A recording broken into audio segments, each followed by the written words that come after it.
Welcome to another Bandology interview. Bandology is a Canadian nonprofit dedicated to more music for more kids via education, collaboration, and community. Hi everyone, my name is Lucas Redwood. I'm the manager of music and learning with Bandology, and I'm here today with some members and as well as Rob Bennett from the Burlington Teen Tour Band. How are you guys doing today?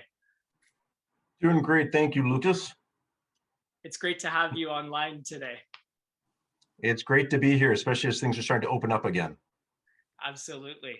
So maybe we'll start with Rob and then we could go off to Grace and Luke there.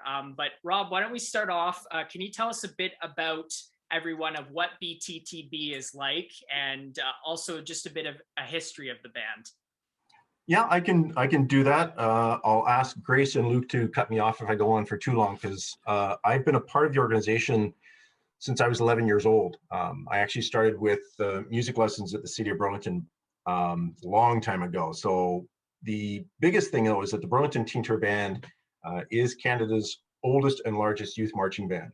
It was formed in 1947, really to keep the youth involved, but also to welcome back all the soldiers from the Second World War.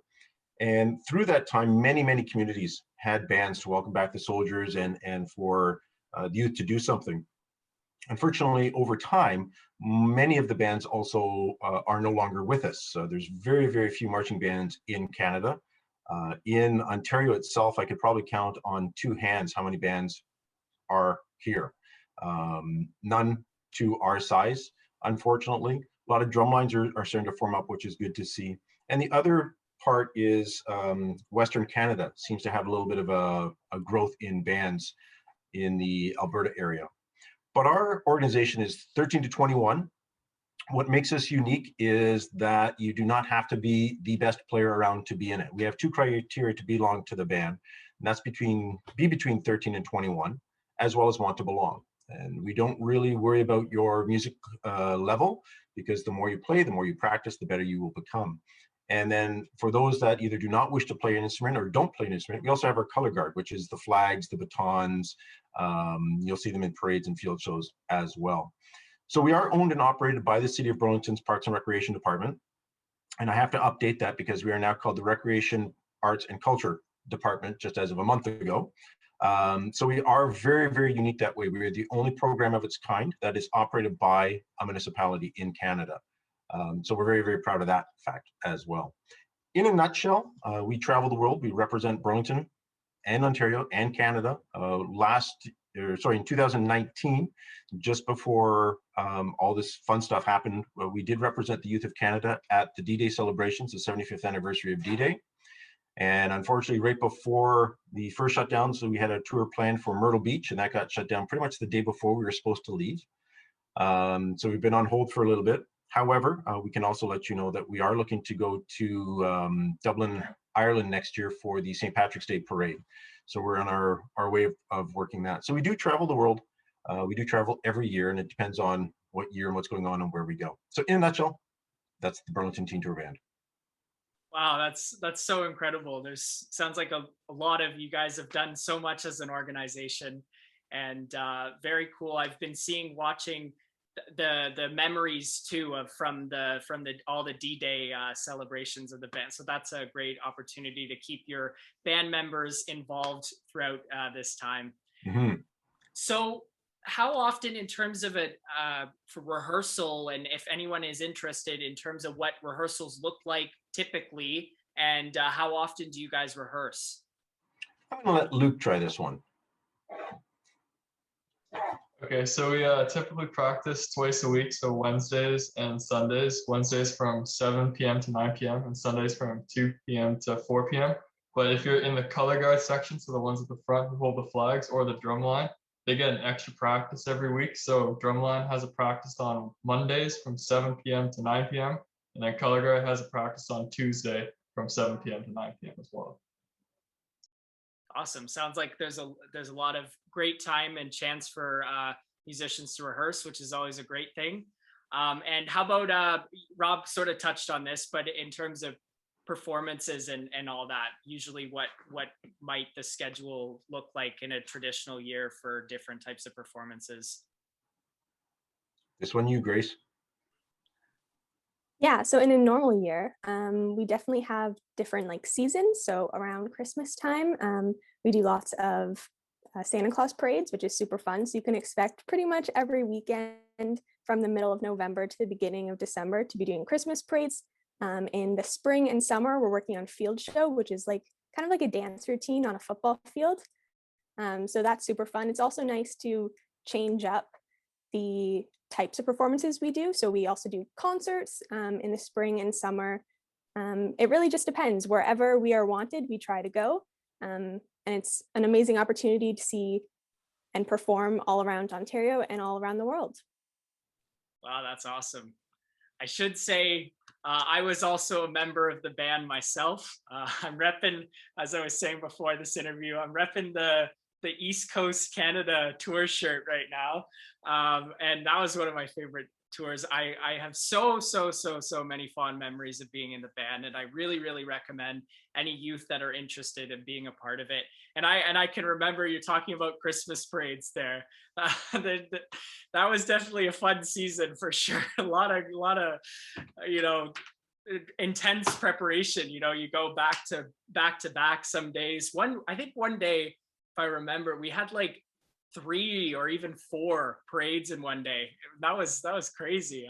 I remember that. So it's a really fun time. So I guess to going into that, maybe asking you, Grace and Luke, is what is a day in a life of being in a band? Like what's your experience of being a member that you like? I can go first. So I was actually in the Junior Redcoats before joining the Teen Tour Band. So I did have a little bit of musical and marching experience, but I joined the band in grade 7. And now in grade 12, I've been a clarinet section leader, now a drum major. So it's a day in a life has changed throughout my years in band. But honestly, it's just a ton of fun. You show up to practices, let's say on a Wednesday night, you get to talk to your friends a little bit before band, and you get set up. You work on some music, marching, whatever it may be. It's just a really supportive environment. And yeah, like I guess echo everything. I could not recommend it more. For tours, those are once in a lifetime experiences. You really cannot get those memories anywhere else. So for example, when we went to France for the 75th anniversary of D-Day, I actually got to meet and talk to several veterans from the war, and they shared some stories with me. So there's one funny story that I still remember. John was his name. He was this short little man, and he really wanted to be on the front lines, but did not meet the height requirement. So instead, he became a paratrooper, and he was telling us this funny story about kind of the protocol for what you do upon landing, where you have to take off the weights that are strapped to your legs. But he didn't like to follow that protocol, so he would just roll and hope for the best. So the band is a one-of-a-kind experience because you're put in all of these momentous like celebrations and anniversaries, and you get to witness history yourself. So I can't describe a typical day in the life because honestly, it's always changing. And that's one of the best parts. You never know what to expect.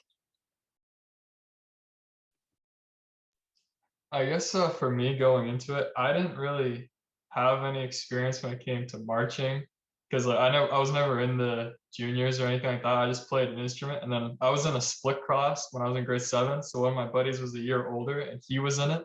So he told me about it, kind of like forcing me into it because he knew I was into music and really enjoyed it, and he said it was a great opportunity.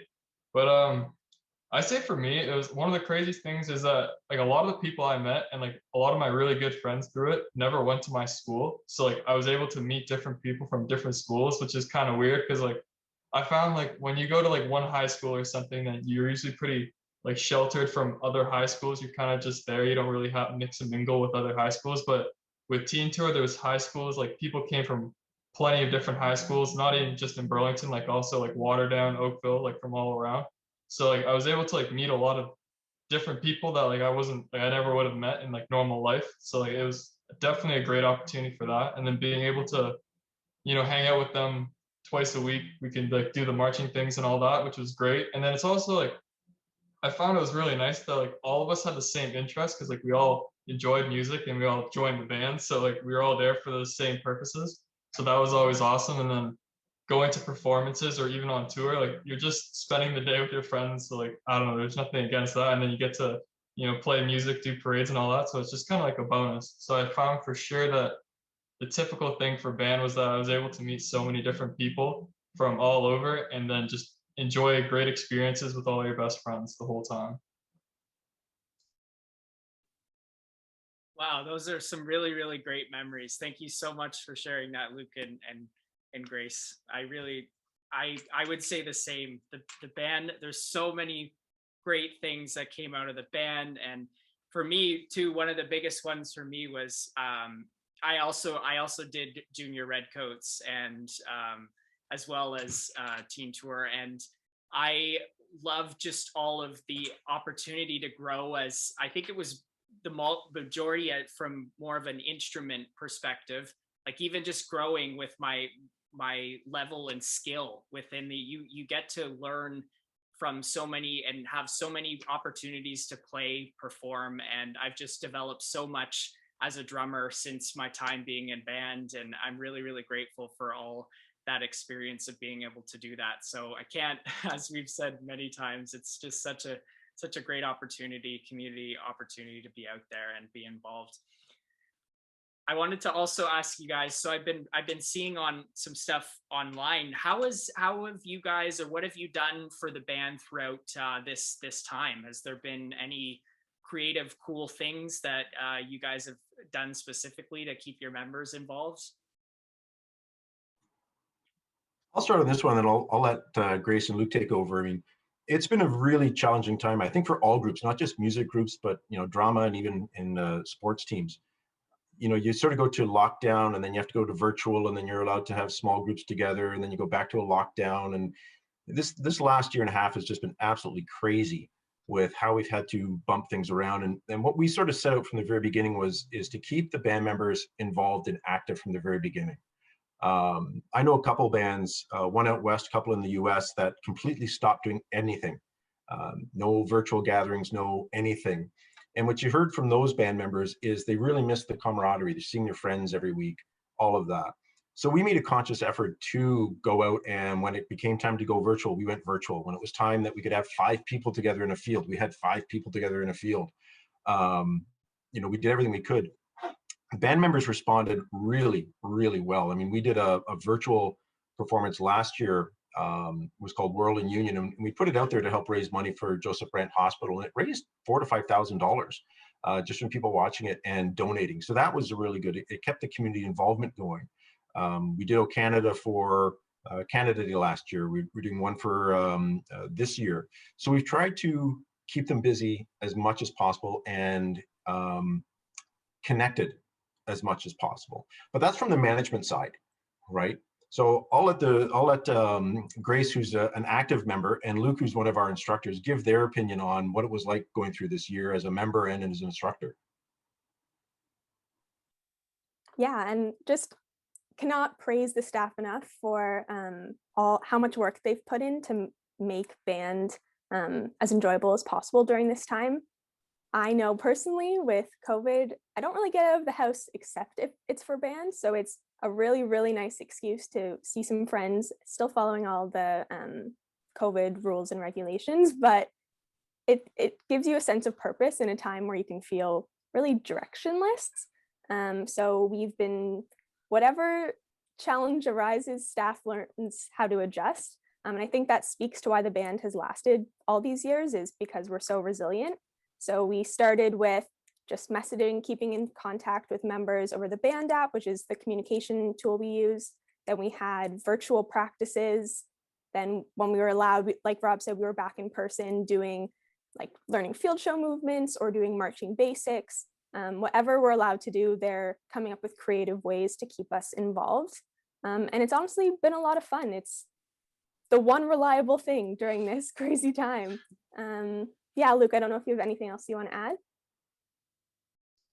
I guess it would more be like it's really difficult, like where it's always flipping like what you can do on almost like a week-to-week basis, like what's allowed.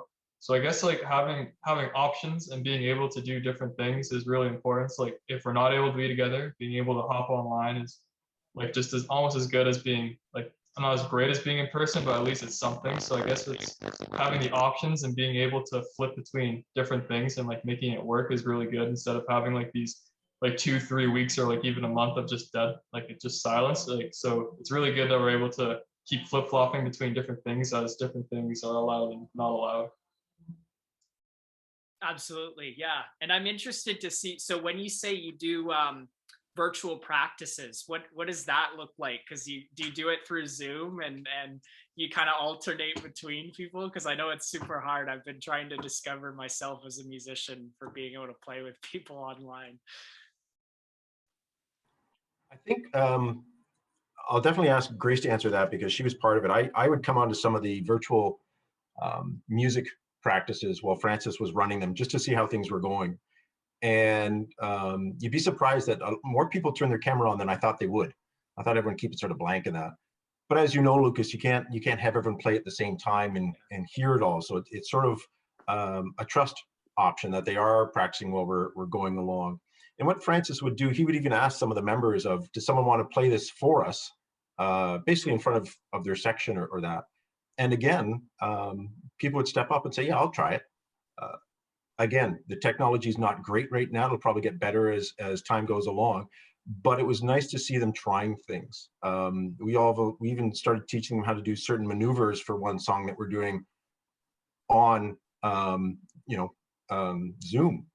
And to see the number of people that would actually get up from their desk, move back so we could actually watch them do the maneuvers was incredible. I mean, the resilience was great there. But again, maybe from a band member's point of view, it's going to be a little bit different. I actually found it was really great. Like Francis would just set up a click track or the background music and everyone would stay on mute and just play along so that there was no technical difficulties there. But if anyone wanted to give it a shot and play in front of the group, that was always an option too. For marching, later into the pandemic, they set up so that one group was working on marching while the other group was working on music, and then you'd switch breakout rooms. And so like Rob was saying, he would put up instructional videos of here's how to do this movement. We'd all get up and try it. And then now we've put together a whole routine for a song pretty much virtually. And now we're just kind of fixing all the little things in person. But it's pretty impressive how much we've been able to accomplish while online. Wow, that's incredible. Yeah, like you guys are both saying, and Luke was saying, it's just so cool that you guys are able to be, I think that's the key of what I've been saying a lot, is just being able to adapt is a very key message throughout this, that you just need to kind of see where you're at and change things on like with little to very little notice. And that's really cool. And with Bandology, yeah, we're trying to engage some of the younger kids as well with our programming. So it's great to see that you guys are doing some of that. And so I have one more. This is kind of like we like to ask at some of our interviews that we do here, a little fast five question for you guys. So if maybe you want to, someone, we can just quickly answer these and that'd be awesome. So we'll start with first question of the fast five. Are you guys ready? Are we all answering them or just one? We could do one person, or just quickly, if you have answered that, then that would be great. Okay, well, let's start with Luke and go to Grace. I'll be last. Cool. All right, cool. So we got, first up, we got favorite movie soundtrack. The Silence of the Lambs. This is a weird one, but it's because we play it in band for concert. I really like Back to the Future, just that main theme. Me too. It's one of my favorite movies. I'm biased, but I love it.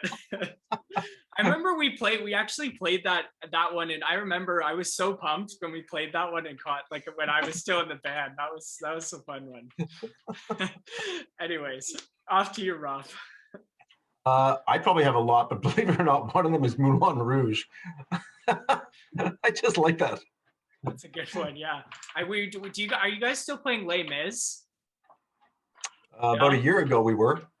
Right. That was a good one. They had a great soundtrack for that one too. Okay. How about instrument you wish you played?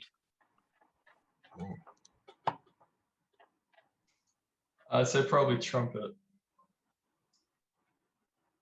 Well, I was playing clarinet and then I learned how to play saxophone, so I'm not going to pick those two. I've always admired drummers. I don't know how they move their hands that fast, so I guess if I could be in drumline, that would be cool. Does it have to be an instrument in the band? Nope, it could be any instrument. I mean, I was percussion when I was in the band, but I probably guitar. I'd like to learn guitar. Yeah, no, guitar is a good one for sure. How about a hidden talent? That's easy. I have none. Okay, next.